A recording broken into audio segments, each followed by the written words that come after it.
Hello बच्चों, चलिए प्रश्न को देखते हैं। प्रश्न है, ओ केंद्र के वृत्त के बाह्य बिंदु P से स्पर्श रेखा PA और PB खींची गई है। सिद्ध कीजिए कि OP जीवा AB का लंब समद्विभाजक है। तो प्रश्न को हल करने से पहले जो इसकी मुख्य अवधारणा है उस पर विचार करते हैं। इस प्रश्न के लिए जो मुख्य अवधारणा है वह हो जाएगी स्पर्श रेखा। तो वह रेखा जो वृत्त को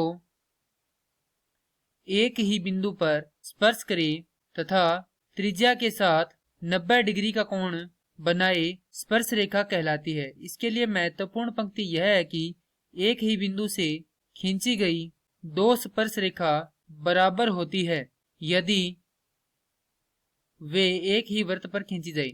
अब प्रश्न को देखते हैं। प्रश्न में दिया गया O केंद्र का वृत्त, बाह्य बिंदु कोई P है जो क्या कर रहा है, वृत्त की परिधि पर से दो बिंदु A व B पर स्पर्श रेखा बना रहा है। हमें बताना है कि यदि हम A व B को मिला दें तो जो OP रेखा है वह उन्हें क्या करती है, दो बराबर भागों में बांटती है अर्थात उनका लंब समद्विभाजक बनती है। तो यहाँ पर बिंदु ले लेते हैं कोई D। तो हमें बताना है कि ये कोण 90 डिग्री का है और साथ ही ये AD बराबर है BD के। तो यहाँ से हम लिख सकते हैं कि PA बराबर है PB के। क्यों? क्योंकि एक ही बिंदु से खींची गई वृत्त पर दो स्पर्श रेखाएं हैं।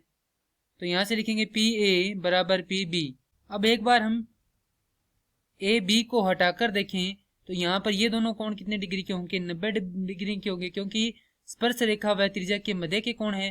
तो यहाँ पर लिखेंगे त्रिभुज APO व त्रिभुज BPO में। तो PA बराबर है PB। दूसरी चीज है यहाँ पर हम देखें तो ये जो AO है वो बराबर है OB के। AO बराबर है OB के। क्यों है बराबर? क्योंकि दोनों क्या त्रिज्या है। उसके बाद हम देखें तो PO बराबर है PO के। क्यों है? क्योंकि ये क्या है, उभयनिष्ठ भुजा है।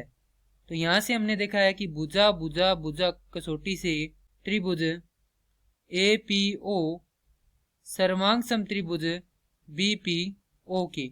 यदि ये सर्वांग सम है तो यहां से हम लिख सकते हैं कोण APO बराबर कोण BPO के। यह आ गया हमारे पास समीकरण संख्या 1। अब हम क्या करते हैं, A व B को मिला देते हैं। अब हमने A व B को मिला दिया है तो यहाँ पर हमारे पास दो त्रिभुज है, त्रिभुज APD व त्रिभुज BPD में। इनमें देखें तो हमारे पास AP बराबर है BP के, क्योंकि ये दोनों भुजाएं क्या है, बराबर है, दोनों स्पर्श रेखाएं हैं। उसके बाद PD बराबर PD। क्यों है? क्योंकि ये क्या है, उभयनिष्ठ है।